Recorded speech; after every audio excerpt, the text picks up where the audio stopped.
संकल्पमस्तु।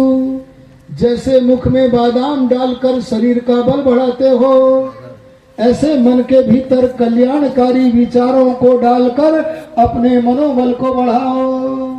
अरे समझ में आया कि नहीं आया? और गंदे विचारों को डालकर अपने मन में अपने मन को कमजोर दुर्बल कर ले।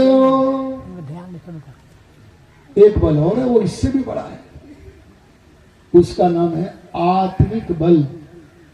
अरे बोलो क्या है? आत्मा का बल। अरे आत्मा का बल तो इतना होता है, इतना होता है।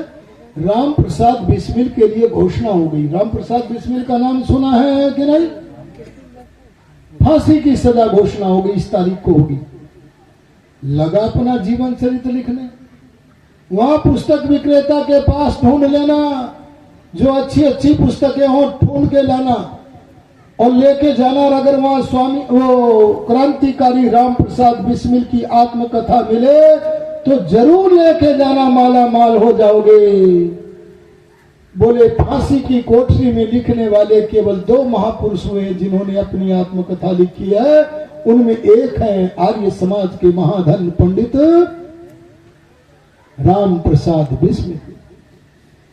वे लिखते हैं, अरे फांसी का नाम सुन के लोगों के काले बाल सफेद हो जाते हैं, लेकिन मैं फांसी के दिन सवेरे उठूंगा, अपना नित्य कर्म करूंगा, स्नान भी करूंगा, व्यायाम भी करूंगा।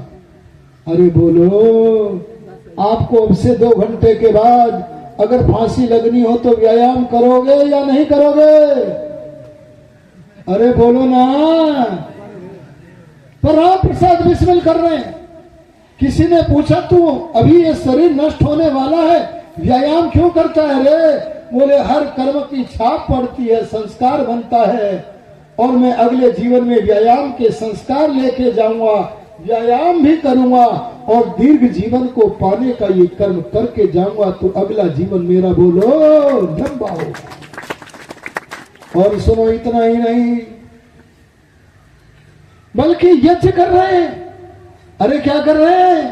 हवन कर रहे हैं। प्रतिदिन हवन करने वाले राम प्रसाद बिस्मिल। जब इस बात को आर्य समाज के भजनोपदेशकों ने पढ़ा तो उन्होंने भजनों में गाया, गीतों में गाया, राम प्रसाद बिस्मिल बन करके गाया और बोले, 7 बजे जिस वक्त सवेरे जब मैं फांसी पाऊंगा, फांसी पर चढ़ने से पहले संध्या हवन रचाऊंगा। इस होली कौन सी? फांसी की होली। इस होली को तो आप ही देखना, मैं तो चला ही जाऊंगा। बोलो, ये काम राम प्रसाद बिस्मिल क्या शारीरिक बल से कर पाए? अरे शारीरिक बल भी था, मनोबल भी था, लेकिन ये काम अगर वो कर पाए हैं और भगवान की उपासना से जो ज्ञान मिला है, अरे उस ज्ञान के कारण ही तो कह पाए थे, मेरे इस जीवन की अंतिम इच्छा है, मैं ब्रिटिश साम्राज्य का विनाश चाहता हूं। ये आत्मिक बल का धनी महापुरुष ही बोलो कह सकता है। दयानंद के जीवन को भी देख लो, सारे लोगों का देख लो।